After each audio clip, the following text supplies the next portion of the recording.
Hi. Recently, I came across a video of Ron Paul making comments on Abraham Lincoln and the Civil War. Frankly, I was stunned by his remarks.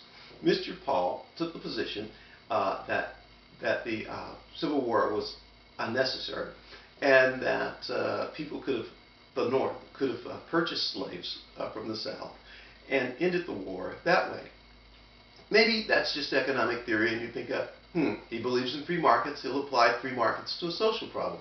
But then Mr. Paul went on to suggest that Lincoln only engaged in the Civil War because he wanted to increase federal power over the states. There was kind of a centrist goal to all of this, centralist goal, centralized power goal to all of this. And that was a little confusing to me.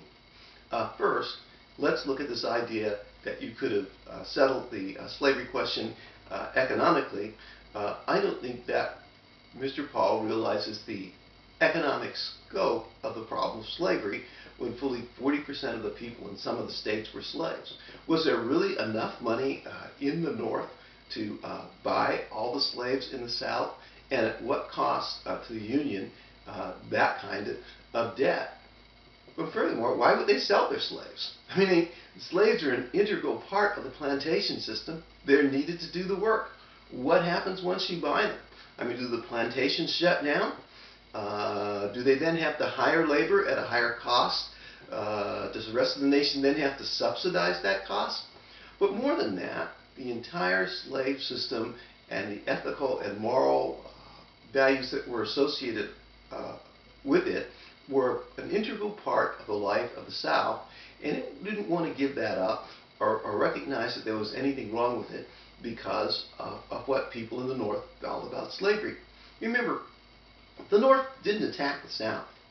The South attacked the North, and the South anticipated that because it had greater military tradition, was more coherent, and was more fully committed to this entire endeavor, that it would prevail in that war.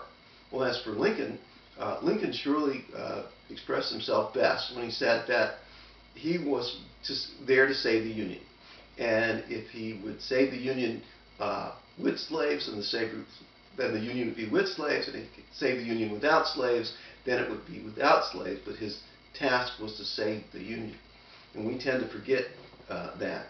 Those who wanted to save slavery or in the South, it's doubtful that any economic solution could have been arrived at that would have fixed this essentially political, ethical, and cultural problem. Yes, there was great suffering in the Civil War. 600,000 people died, perhaps 2% of the population. But it was recognized at the time, and we've forgotten it at this time, it's a warning to societies that persist in what was then called sin, immoral activities, sooner or later have to pay up. And in that case, they paid up because their pride made it impossible for them to arrive at or compromise or arrive at solutions or deal with this problem, and because ultimately they thought they could prevail easily by force. That, and not Lincoln or anyone else, is responsible for why there was this devastation in the war.